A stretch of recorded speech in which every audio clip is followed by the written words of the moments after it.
Well, hi there. I'm Dr. Karen Mason. I have been at Gordon-Conwell for 14 years. I'm a professor of counseling and psychology and also the director of the Hamilton Counseling Program. Two of the things that I've learned in counseling people for the last 30 years are this. One, everyone carries around inside of them a set of theological beliefs that affects their inner psychological world. And two, some people have bad theology that's not consistent with the Bible. So, for example, some people believe everyone who loses their job maintains their worth and the dignity except for me. Some people believe everyone's sin is forgivable except for mine. Now, I'm glad I went to seminary. I feel like at seminary I learned about the grand arc of the Bible, that the God of the Old Testament is not different from the God of the New Testament. But seminary put me on a life's journey to learn more and more about God and His Word so that I can base my life and help my clients base their lives on biblically based theology. Theology like God loves me and God loves all the people that He made, including me and all of my clients. Like God redeems evil, which gives hope to those who are in the midst of suffering and even those who are thinking about suicide.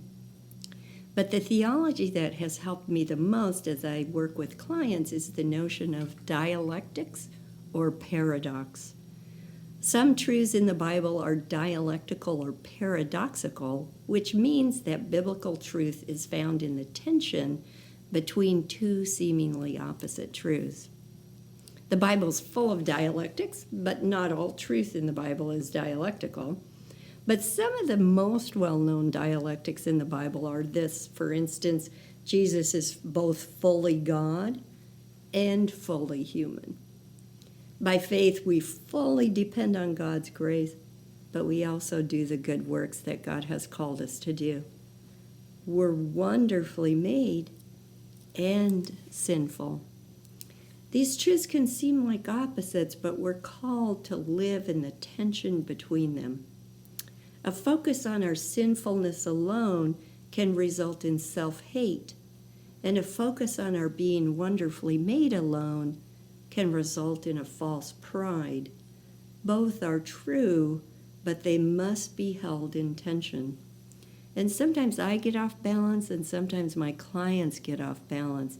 And as a result, we suffer.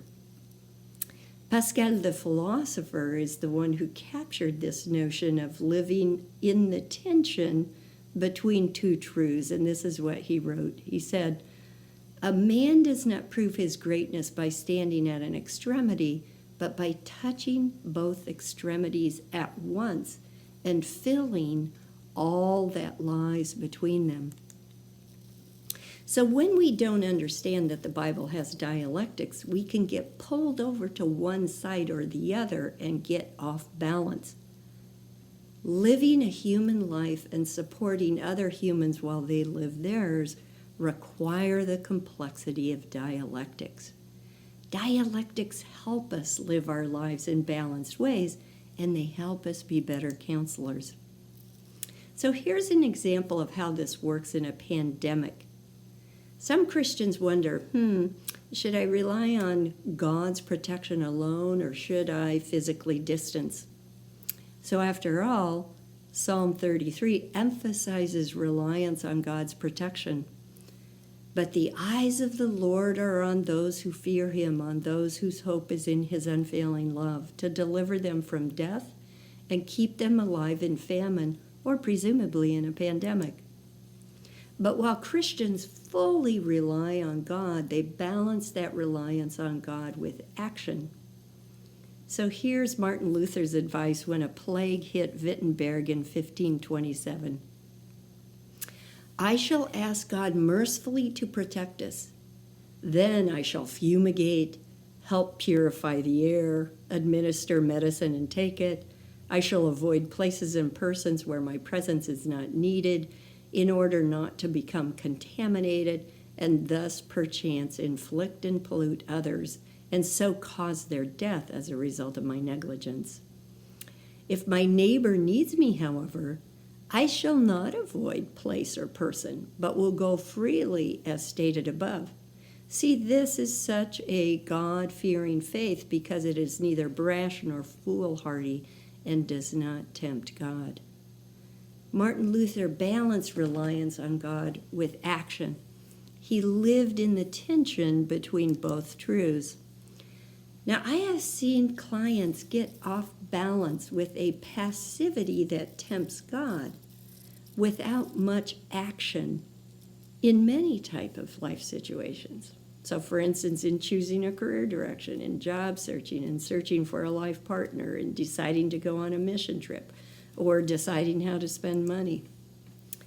Without this notion of dialectics, my life and my clients' lives can get off balance. H.L. Mencken has said, for every complex problem, there's an easy answer, and it is wrong. Dialectics help us not to get it wrong, and they help us support others, like our clients, to live balanced lives. So one of the most rewarding parts of counseling for me is thinking theologically about clients' inner psychological worlds and thinking about them complexly. So come join us at Gordon-Conwell and learn to think complexly and theologically about counseling.